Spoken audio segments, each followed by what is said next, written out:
You will hear a conversation between an international student and the Accommodation department. You have 30 seconds to look at questions 1 to 3.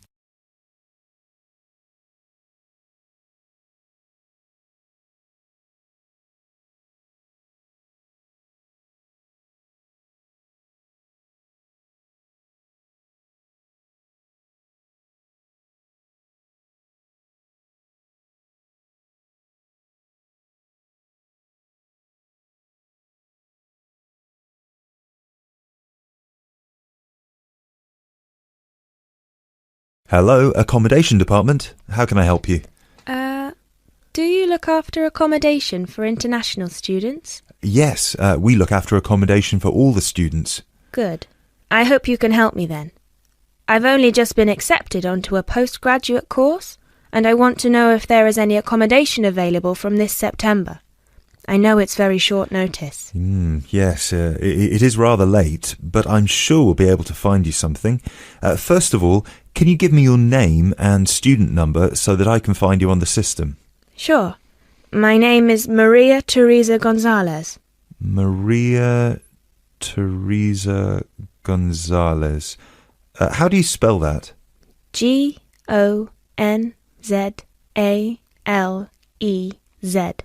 Thank you. Got it. And your student number, please? SHU 300715PG. SHU 300715PG. Ah, here you are. Department of Modern Languages. Yes, that's me.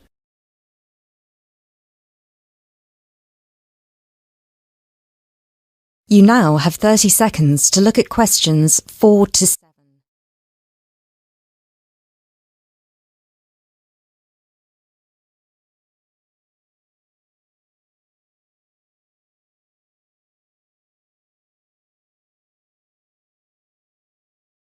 Okay, now there are several options for postgraduate students.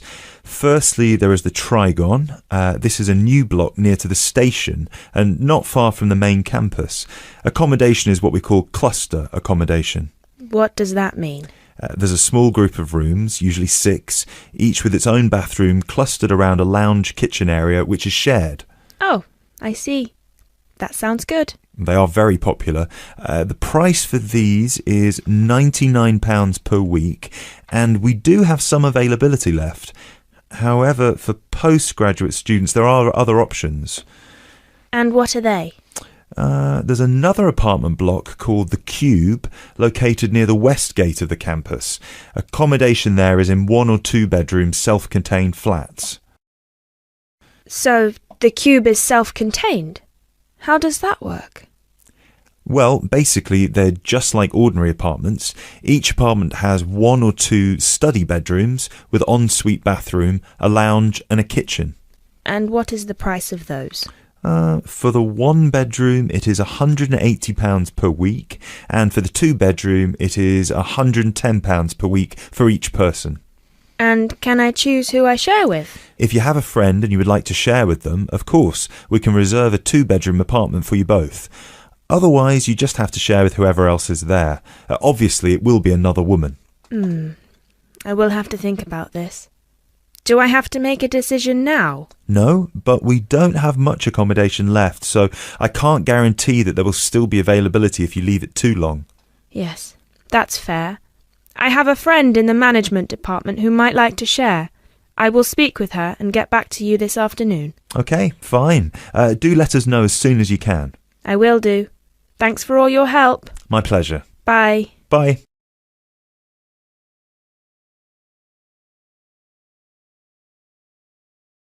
That is the end of part 1.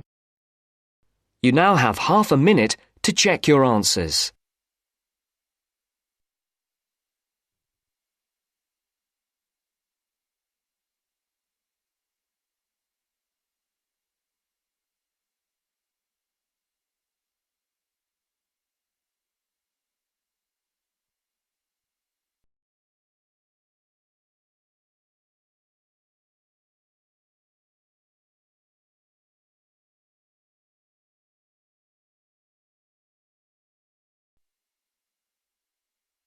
Now turns to Part 2. Part 2. You will hear part of a radio programme in which the manager of the Apollo Leisure Centre is interviewed about the centre. First, you have some time to look at questions 11 to 16.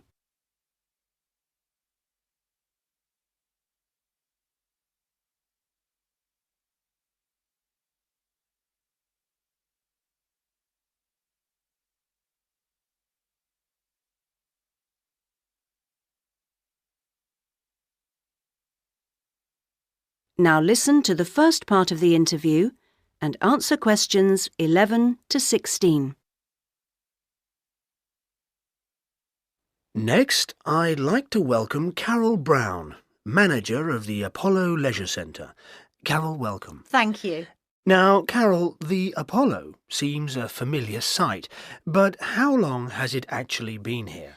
Well, we started negotiations to take over the previous Active Life Centre that used to occupy the premises in 2000 and planned to open in 2001, although the usual delays meant it was 2002 before we were up and running. And do you have quite a mix of members, or are you focused on certain groups? It's pretty broad, actually. There are something like 200 adult members, so that's our biggest group, but we also have as many as 100 youth members, together with about 50 family group members.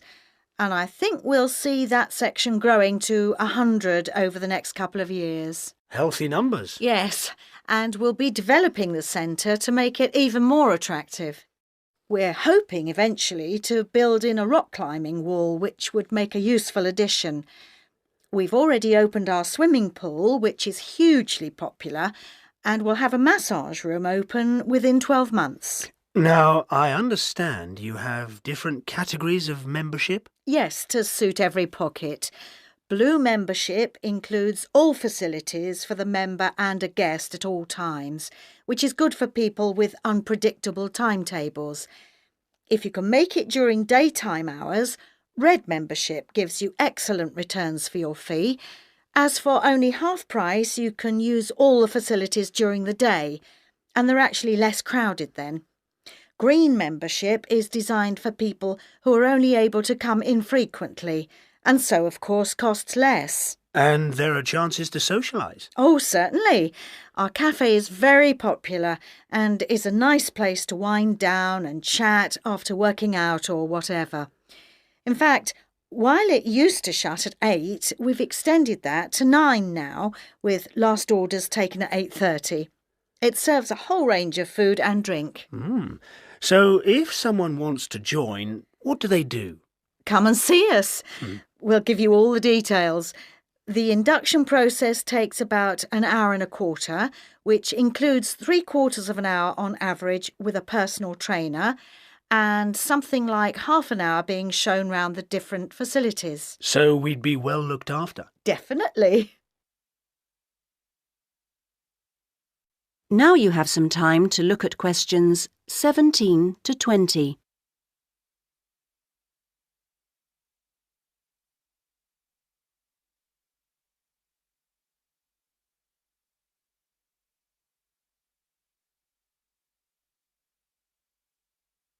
Now listen to the rest of the interview and answer questions 17 to 20.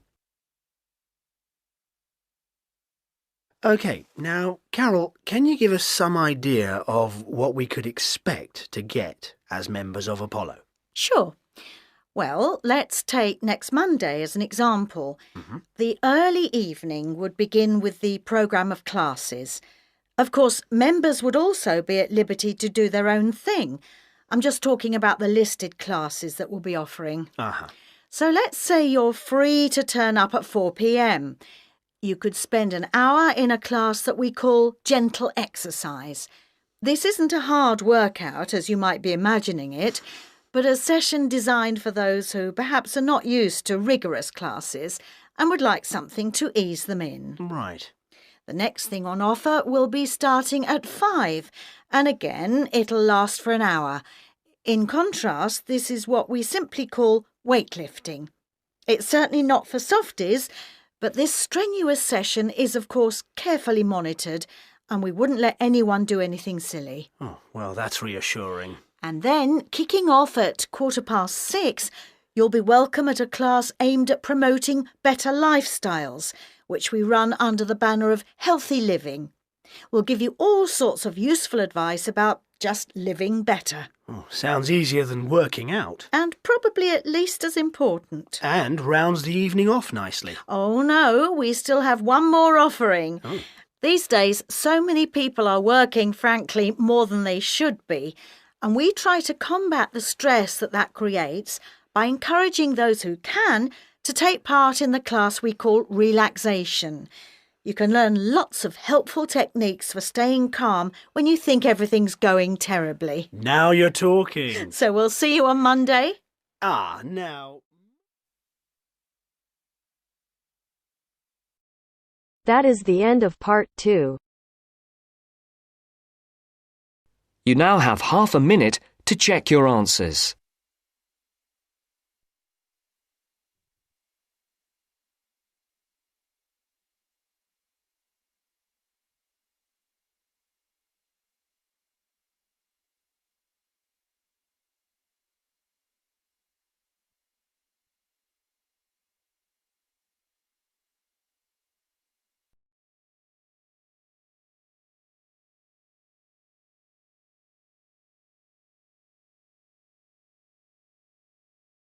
Now turns to part 3.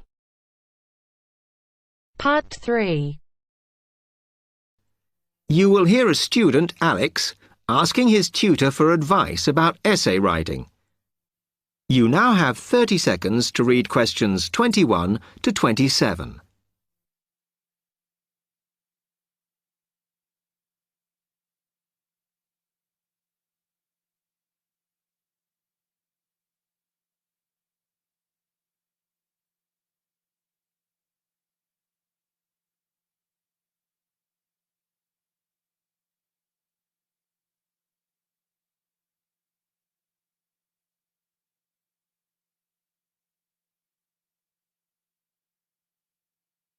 Hi, Alex. Come in. I gather you wanted some help with writing essays. Yes, I'm finding this first term difficult, and I'm worried about the assignments we have to do for January. Well, let me see if I can help. You shouldn't panic about it, because essay writing is a very straightforward process, really. What it involves is organising the information that you want to include. You shouldn't have more than you can easily manage within the word count. Make sure you haven't got too much or anything irrelevant. You need to look at that and work out what you need and what you don't need before you start. And then you just have to think about how you're going to put forward your argument. Oh, that sounds very straightforward when you put it like that. But I'm worried I haven't got the necessary skills for writing an effective essay because English is my second language. Well, perhaps you misunderstand the skills you need. You need to be able to analyse your data, and then I would say the skills of interpretation and expressing yourself are important. Perhaps it's this last one that bothers you, but the more essays you write, the more you will develop these skills. Yes, and I don't quite know how to improve at that. Though, as you say, I know practice will help. And I need to make sure I've got everything ready before I start. Yes. What is vital to good essay writing is preparation. So make sure you build in enough time to do the research you need. Are there any other sources I can use to help me with essays? Yes. You should go to the library and look through the reference section, because there are books that focus on the style we use in academic writing, and those will help you a lot. The other thing that you should think about is what happens when you've actually written your essay. Too many students just complete their work and hand it in, whereas what you should be doing is making sure that you edit it as thoroughly as possible. Oh, yes, that's a good idea. Then I'd pick up any mistakes and also see if it reads logically. Exactly. The other thing is, again, what a lot of students do is get their essays back, look at the marks, then just file it away. They don't realise that if they checked it through and looked at what the tutor had written, then they can learn from their old essays. Yeah, I can see that's a good idea. So, is that okay? You can always come back to me. You now have 15 seconds to read questions 28 to 30.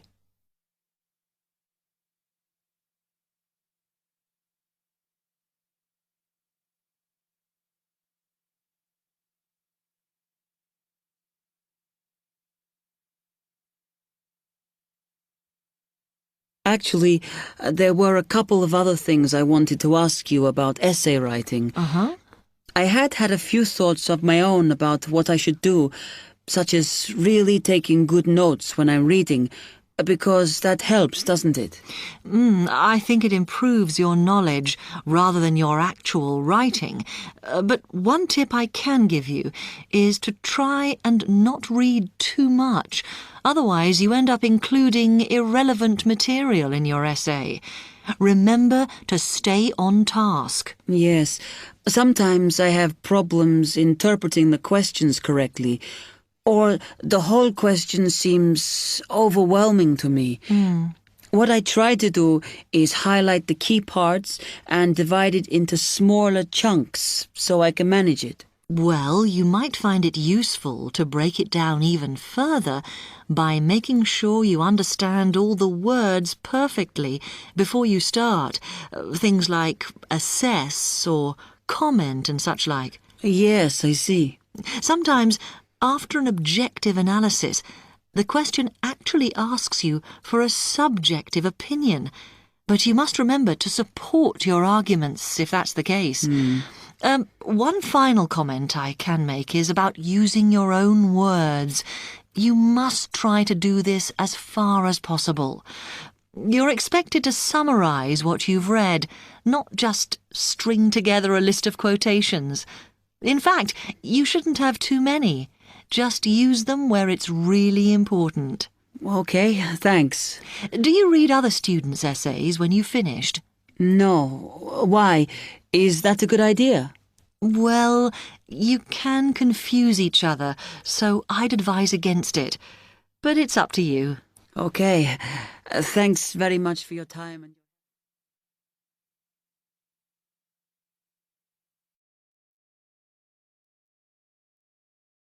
That is the end of part 3. You now have half a minute to check your answers.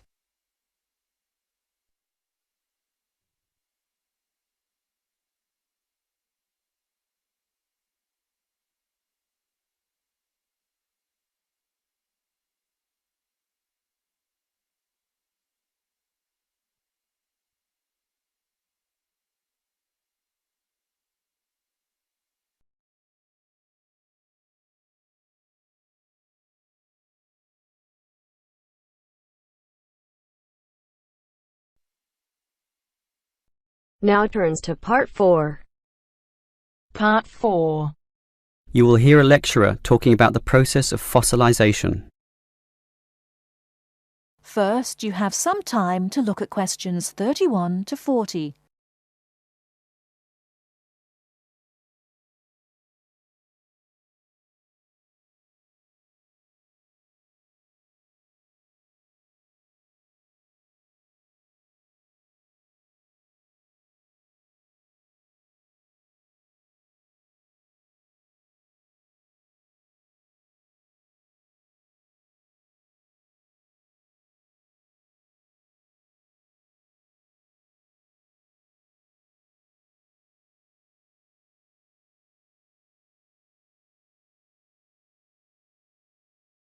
Now listen carefully and answer questions 31 to 40. The foremost exhibition in any great natural history museum is almost invariably a skeleton of a large dinosaur, often the famous Tyrannosaurus rex, or T-Rex as it's usually known. Thus, one would think that these skeletons are plentiful, one for each museum, and more to spare in the basement. Well, here's an interesting fact. Almost every one of those T-Rex skeletons are just copies of the original fossils, and we only have 20 sets of these in the whole world. And the most complete is still missing 1/5 of its bones, and the rest are missing a lot more. And given that these dinosaurs once numbered in the thousands and existed on this earth for perhaps 3 million years, you can realize an obvious fact. Fossilization is actually an extremely rare occurrence. Fossilization can only occur when, after an animal dies, it is buried in soft mud or silt relatively quickly before the body completely rots or is torn to pieces by scavengers. Given this fact, the overwhelming majority of fossils are in marine sediment, where former marine life sank to the sea bottom, where sediment was being continually deposited. This means that we have a fairly good idea of the life in Earth's ancient oceans, but a much sketchier view of the land-based life forms. Fossilization on land needs water and mud, meaning that it is most often near ancient river sites and lakes. But it is still so rare that there are, in fact, large stretches of geological time about which we don't quite know what was happening at all. So, given that fossilization is so rare, the natural question is, what can increase its odds? Well, fossilization mostly occurs with organisms which meet 3 basic criteria. 1, they must have hard body parts, for example, shells, plates, bones, and teeth. Unfortunately, the soft parts just rot away far too quickly to be fossilized. And I say unfortunately because it is often the soft fleshy features that most interest us. An elephant's trunk, for example, would not fossilize, and from the skeleton alone, we would never know the trunk was there. The second criterion for more likely fossilization is that the organism in question must have existed in considerable numbers and be spread over a wide geographical range. This simply increases the statistical probability that one of them will one day be fossilized and hopefully found. Finally, and by the same logic, the species needs to have existed on the Earth for a long time, and the longer, the better. So, these are the 3 main criteria, but there are others. Being a large size, for example, helps us to notice and discover them as fossils more easily, and being a marine organism, as mentioned, helps also. Trilobites, a strange sort of ancient crab, are a perfect example. Their body structure was one of hard plates. They existed over virtually the whole world of their time and over a huge span of geological history, over 250 million years in fact, one of the longest ranges of any creature ever. Added to this, some species could grow to relatively large sizes, and they lived in the sea. Perfect. These creatures meet all the criteria, and as a result, museums all over the world are spilling over with trilobite fossils of all shapes and sizes. As far as fossils go, they are common. So, let's think about T-Rex once again. It too basically meets all the criteria that we mentioned. It has hard parts, being the bones, had some dispersion, and had been around for a long time, although it cannot compare to trilobites in this respect. However, it does have one important advantage over trilobites. It is large, very large, which means we can discover it far more easily than many other fossils. And here's another advantage. Dinosaur hunters are a dedicated and fanatical breed, continually at work in all the likely sites of the world. Basically, us human beings are fascinated by these creatures. So much that we are always searching for them, probably more than any other types of fossil, meaning that more T-Rexes will inevitably spring up in the future, and one is certainly glad for this.